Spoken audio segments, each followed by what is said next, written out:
So our third question is about homelessness, because I feel like we cannot talk about housing without talking about homelessness.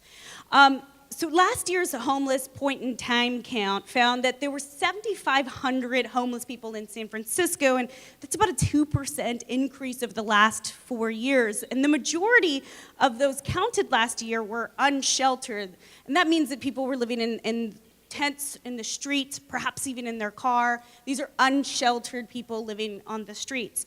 So I wanted to know from the candidates, what is your most creative but practical solution for finding homes for the homeless and making sure that they stay housed, which is a very tough thing sometimes? I'm going to start with Mark Leno. Random. Go ahead.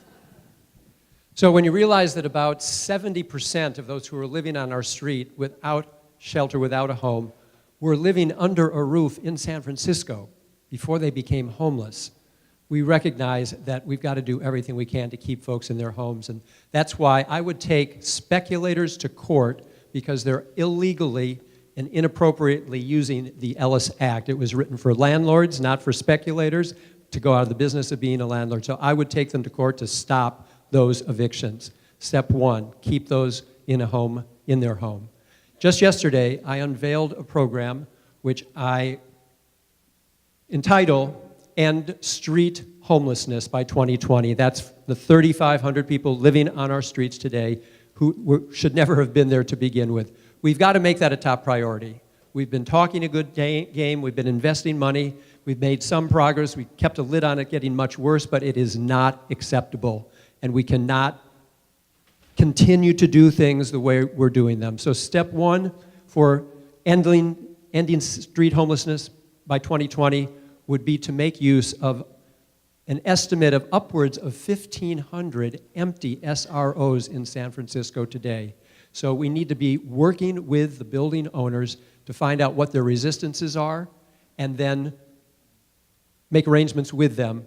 And there'll be a lot of savings at the Department of Public Works, at the police department, the fire department, the Department of Public Health, our county jails, if we find the will to take people off the streets. And then we have a waiting list of 1,000 people every night who just want to get into shelters. So we've got to expand our shelter beds, if only temporarily, while we continue to find a way to build permanent supportive housing for those folks as well. Thank you so much. I'm going to call on Angela next. Let's hear from Angela Alioto. Right. 2004, we sat together with 60 people that hated each other. It was the Hotel Council, it was Jennifer at the Coalition on Homelessness. Everybody in that room really disliked each other. 6 months, it was fascinating. We even had the Archdiocese, and so that was extra colorful. So we came up with a plan that works.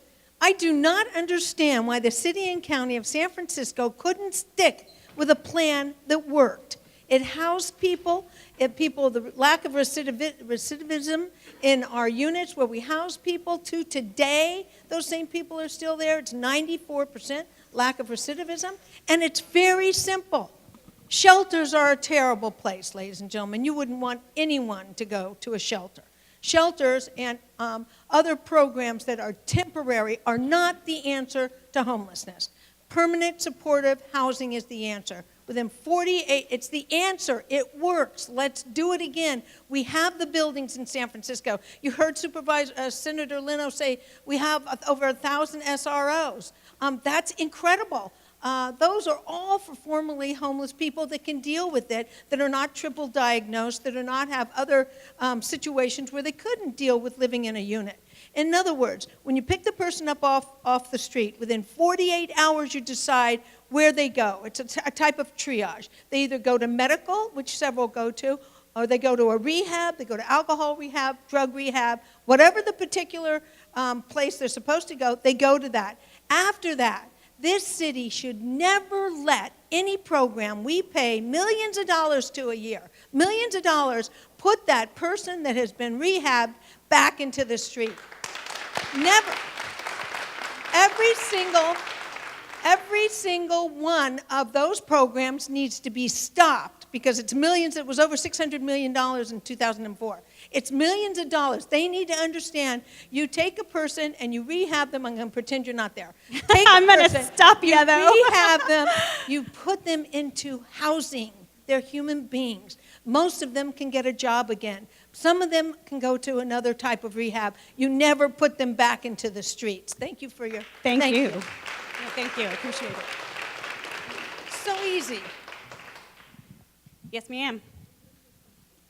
We have to expand our rent subsidy program. It is a great program that we have here in San Francisco, and I've been a leader of making sure that we expand rent subsidies for our families and individuals every single year on the Board of Supervisors in our budget fights to keep more people in their homes so they don't get evicted or unable to pay rent and end up on our streets. We need more step-up housing, and I want to thank Central City SRO Collaborative and Community Housing Partnership for fighting for step-up housing so that we can free existing room in our single-room occupancy hotels with supportive housing for residents that feel ready to move on to what we call step-up housing so we can free up these units for people who live on our streets today.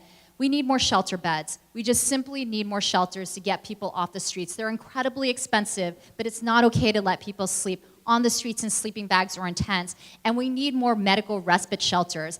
I actually took the challenge by the Coalition on Homeless and went through the reservation system and spent a night in one of our shelters next door down the street because I wanted to understand what that experience was like.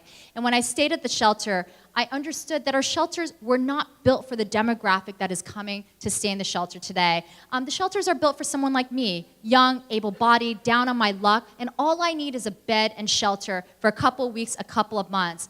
What I learned at shelter that night is that people are far older and far sicker than I had realized. And after that stay, I fought for full-time nurses at all of our single adult shelters, which we now have, and I fought to expand a medical respite shelter in the South of Market on Mission that's staffed by nurses, clinicians, and psychologists, and not just the minimum wage staff members that we put in shelters that get no training to address the population that's coming in and are also frustrated because they can't serve the people that they are there to serve. Finally, creative idea, I want to explore eminent domain for vacant SRO hotels.